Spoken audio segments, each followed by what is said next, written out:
Because Queen Elizabeth has gotten away with this with the help of Pittsburgh and Seattle. I'll explain what. Some effort has to be made to describe what happened in the hopes of protecting oneself and others. John Stockwell, who sat on the National Security Council and defected supposedly from the Central Intelligence Agency, followed me to Allentown, Pennsylvania on my birthday in 1987. A time and place described somewhat illustratively by my having been approached a few days before by someone named Penny from Oxford, the same name as the secretary who had been introduced to me from Peter Gabriel's outfit, to talk to me about the day the earth stood still. Between meeting Penny and Stockwell showing up on my birthday, which he emphasized when he signed his autograph by writing the date and underlining it, Wall Street crashed. It was in October of 1987. I was at a place called Commerce Plaza with Walter Hodaruski, who I had been introduced to when Robert Fripp invited me to Claymont, a Gurdjieff cult, a Ouspensky circle in Charlestown, West Virginia. The situation was designer or occult, paranormal, the sort of thing you would expect from Peter Gabriel and Robert Fripp. It illustrated the symposium that was going on back in Pittsburgh with the NAACP, who were putting their stormtrooper foot down and saying I wasn't special. The exact words of Nelson Harrison when I told him I had been kidnapped and tortured by the KKK as a child. So infamous are these individuals when it comes to 15 Moments of Fame in Warhol's interview magazine, that they could tell someone who was tortured and damaged for life, you're not special, rather than express passing gesture of sympathy for having been tortured by the Klan. It wasn't the only time I stood up for black people and they didn't stand up for me. I stood up for black people, a great danger to myself, going against Reagan's mission of constructive engagement by publishing an article for divestment of the University of Pittsburgh in the Pittsburgh Post-Gazette. The adversary impinged some misspells in that, just as they impinged some messages on my father's obituary. So what we see is a situation where at the time that I was writing articles for the Pitt News and the Pittsburgh Post-Gazette, it turns out that although I was pushing for ending hunger and development of an ecology program, I was being used by forces that I didn't understand for things I knew nothing about. Greg Carl called them forces impinging on the persona's experience. John Stockwell in his lecture said that when America attacked at Grenada, it was the largest power on planet Earth attacking one of the smallest powers, and that was bound to have some effect. Similarly, when the University of Pittsburgh, with Holocaustal brutality, teamed up with Peter Gabriel and Queen Elizabeth, for whom he has been introduced by his marriage, on one little kid who was deaf and living below the poverty line, it was bound to have some effect. So there's quite a bit of material that needs to be addressed.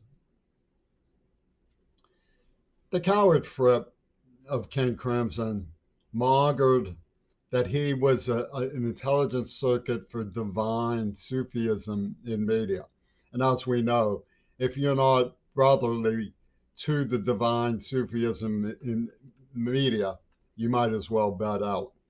And the divine media in Sufism includes Franklin Graham, the extreme right winger, whose apostles include the Contras, an illegal mercenary army in Central America, whose father is chummy with Queen Elizabeth and exchanges letters with her that appear in Time magazine.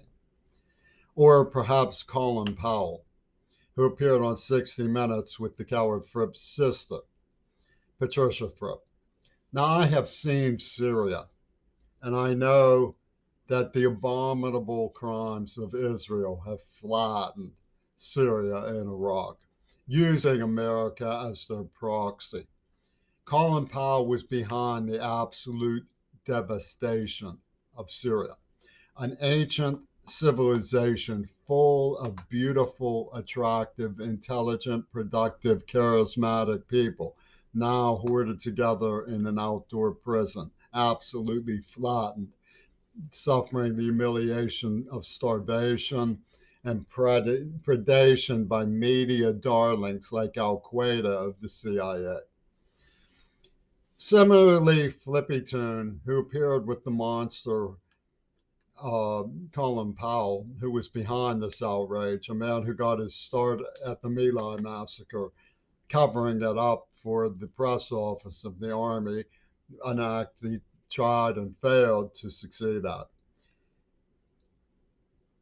The coward Fripp mongered with Wattenmaker, who implanted a nerve agent that they knew about and knew I didn't. Let's talk about when. The Beatles' White Album came out after Yoko Ono's gang had executed Martin Luther King and Bobby Kennedy to set the stage for the tone of their big sale, the White Album.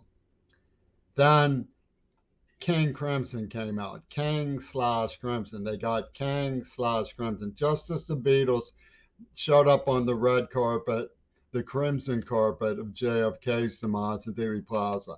Lennon had doofed that he didn't want to come to America, and so they were number one. Well, with JFK out of the way, they had a chance. Well, Wattenmaker implanted this neuroplasm as a form of mind control. He was a psychiatrist for Attica State Prison. So this was a criminally insane experiment on a 9-year-old Pittsburgh public school student, which of course Nelson Harrison his uncle calls the provincial norm of the region, to just use a child for vivisection. And Wattenmaker had a form of Sufism that the coward Fripp bought. If you squeeze the neuroplasm, it would give off ideations, it would give off screams, it would give off triggers, it would give off from its coma trauma condition. And these they would use as divine revelation. And they began bombing thanks to my poetry and so forth. And this was Colin Powell and Flippytoon, objecting to freedom of the press and recognition about who I really am. I'm an icon of American dignity and heritage. My family were pilgrims. We fought in the Revolution and many other wars, leading my father, who was on Bush's ship in the Navy. He was acquaintance of Eisenhower when they were together at Columbia. And they worked together on the Atoms for Peace. Human rights, my father's book from the 40s on human rights was still in print in India. He turned down the presidency of the University of Georgia because he objected to their refusal to integrate the school. And he labored for Black people for as long as he was alive. And his last act in retirement was to sign diplomas and drive a school bus. Now we know that the Pittsburgh NAACP despised him for various uh, reasons that are typical of the German Green Party, who were stamped on his, like a brochure on his death. on the obituary, on the reverse side of the obituary, which deserves some discussion in and of itself. So,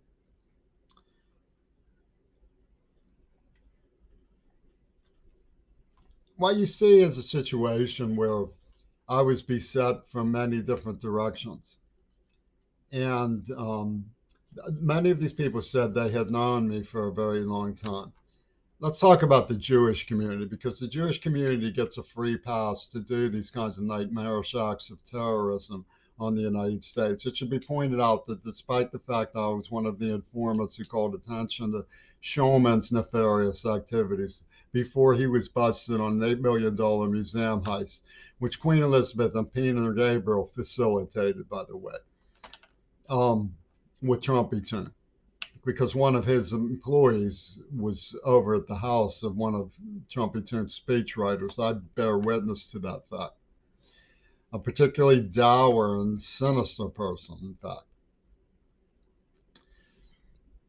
The Jewish community gets away with terrorism. They had a theater group that's not in the web. I'm surprised because it was the natural heritage of all of our upbringings in that region, called the guerrilla theater. And the guerrilla theater, if you knew anybody who heard the Taube kid screaming and screaming like a Reichsmaster during one of their performances, and everybody's facing really harrowing ordeal. He subjected the people who supposedly were his subordinates, and that he was stage managing, supposedly. Would understand who coached and what was done to me as a child, because my mother doesn't do it anymore. But she would scream bloody Dracula at us like an Irish drunken mother. She was obviously being coached by these Holocaust survivors. It was a one of a kind type of screaming Mimi idiom. And my mother had a Niles shorts over. Remember, outside his back of his house, there was a 1966 Kodak dated picture of me. I love Sarah Sarah. And I couldn't bob for apples. I didn't know how to do it. And Niles made me cry when he just really bit one and pulled it out.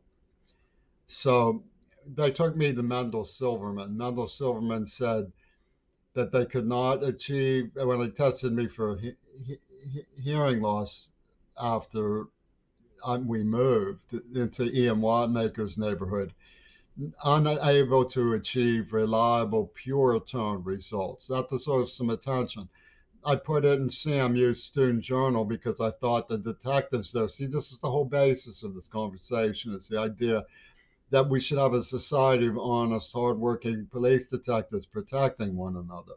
They just ignored it. They pretended they didn't see it. The whole issue focused on the idea that if a girl had lost her virginity, she was in the fallen state and could be used for genocide porno.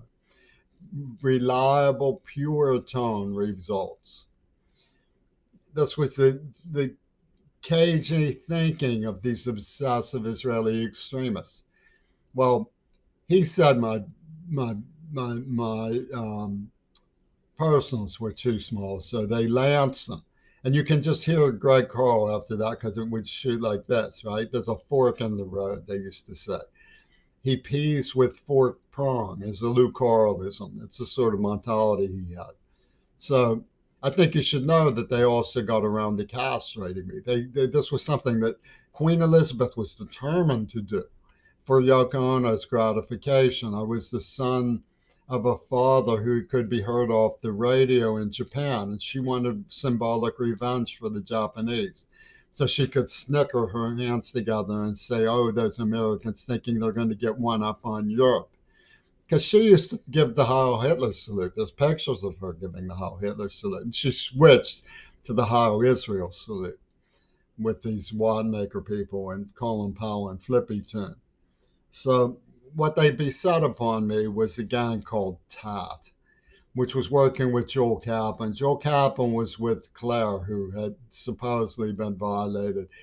He would cry and cry in syncopation to what they were going to get from me with Rosa, right? They were going for the neuroplasm, and they were going to blow it up.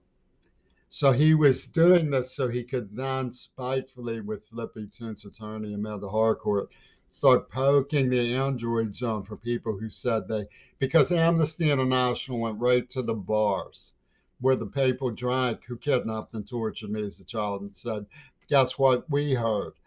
This was their betrayal of extremely serious um, testimony of kidnapping and torture that named people named Ronnie and Casper, for example, just like Reagan and Weinberger, just only back in the 70s. Okay, I'll get to what's going on with Russia. Just give me a chance. Kaplan went around talking to all, and Harcourt went around talking, started wiring through the media syndicate claims. Anytime I went into Wire Club, anytime I went into the next door, they gave encrypted claims.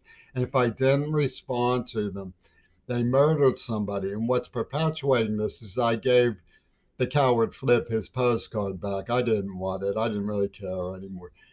You know, Penis Gabriel got hold of that. He was licky chops. He was like, we can stir up these Nelson Harrisons because this is worth $1 million. So this is the way people like Elon Musk with tons of money go around while everybody else is starving, making money on things that they rip off from the museum or extort from people who are brain damaged like myself. And then, uses Zuzu, the Sundown girl, the way they're using Greta, poor thing. So when you have this situation with, I wish I had children. It would be nice to play catch with them and stuff. But this was a situation where they were justifying AIDS as an attack, as a genocide attack, and they've tipped me off. Notice how they had John Stockwell follow me. They tipped me off to COVID. They tipped me off to AIDS. They used me as a Holocaust simulator object lesson, and the pigs never said a word about it. The governor is trying to get me arrested for testifying. They have poisoned me in the stomach, in the mouth. You can see what they did. They deafened me. They used a nerve agent on me. They spliced my dong and they castrated me. And they raped the girl who taught me sign language. These people are criminally insane. Let me talk a minute about Ukraine. Ukraine is a corrupt environment where corruption meets corruption. There are very sophisticated storylines that come out of the Nature of Reality School at the University of Pittsburgh, which would say you might have a more noble method, but you'll get a worse result for the greater good. Okay, that's they take that poison as a matter of course. There's a story I just read about foreign entity in Odessa who bought some property. The money went into the bank, and the former owner decided that he still owned it. The bank agreed with him and wouldn't return the money. The guy got a favorable outcome by using corruption on corruption. And this is the standard operational at the University of Pittsburgh. It's all questioned that justice can only be achieved by corruption versus corruption and so on. So nobody tries to get anything right. They just try to win. So, it's a false hope to believe that anybody would look honestly at the situation that cruelly developed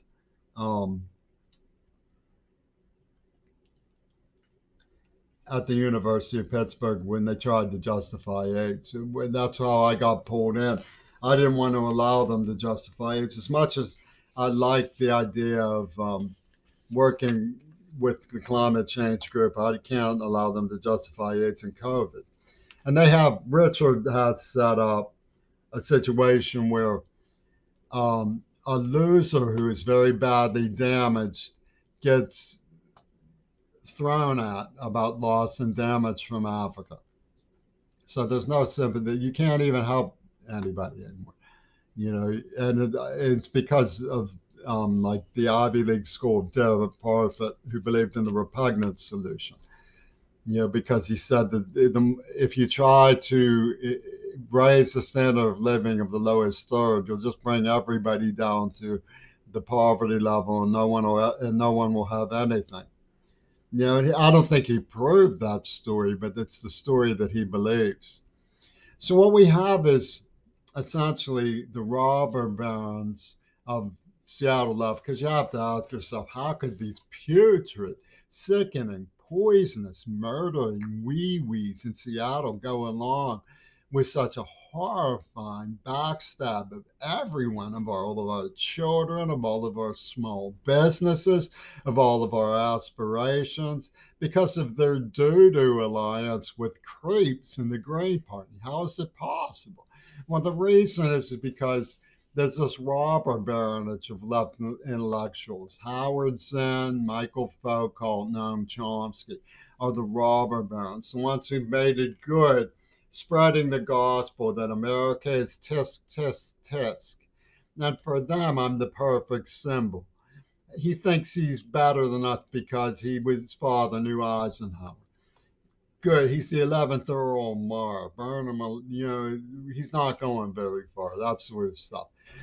And as a coded argument for refusing to acknowledge that a terroristic victimization targeting the heart of the United States has taken place. My grandfather was a copy editor at the St. Louis Post-Dispatch.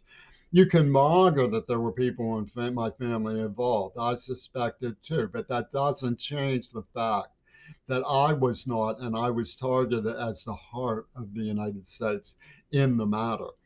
And they can't stand they're programmed to hate the United States so much that they would side with Trump's and Kissinger's friend Putin. Okay, he's going to rescue them. You got to be kidding me. Yeah, Pussy Riot was sanctioned by Putin at the Beijing Olympics with Valiva Camellia. Well, the thing about it is that Pussy Riot has this ultimate existential condition where they're locked up in prison in Siberia saying, "We don't love Putin," while their tormentors are going, "Yes, you do. Yes, you do. Admit you love Putin." And this is the coded psychotic demise that they plan for everybody in the name of Ringo Starr. Richard, Queen Elizabeth's cousin, and Richard Starkey are the godfathers of the entire genocidal alliance that flattened Syria, that flattened Iraq, that gave us AIDS, that pretended that John Lennon was killed, that claimed that telling the truth about it is pouring lemon in the wounds, and incited their own victims to attack their own victims. Victim on victim chicken fight, rage against victims. And it's a psychology program that comes from Ringo Starr and Putin. It's called the Ouspensky Circle. You need to investigate what the Ouspensky Circle did, because they're the people who believe that only the holy and the divine intelligence are entitled to communicate through media. So, just hand. And this is where Frippy Toon comes from, putting on his sister on 60 Minutes with the monster who destroyed Syria. You, the alternative to going along with them supposedly is to embrace Russia. Well, yeah, you're not going to get reliable pure tone results from either media facility. What you need to do is develop a concept that says that in an environment where only corruption can be used to attack other corruption, we need to start working on what's missing, which is dependable civics and public safety issues, and stop feeding into the dragons of ideological dispute that allow these kinds of things. I had the experience. It wasn't with a bad person, but it was with a bureaucrat who was defending her school, and she was looking for a way to justify psychiatry in the matter of James Curry. I'll try to explain something to you about psychiatry. They poisoned me in the mouth. They lied to me so that they could castrate me on behalf of one of their friends who made off with my fiance, an Arnold dude, one of the Arnolds. They kept me out of school even though I proved to be an Arnold student. And they claimed that when nobody knew sign language, my occasionally talking to myself in a corner proved schizophrenia.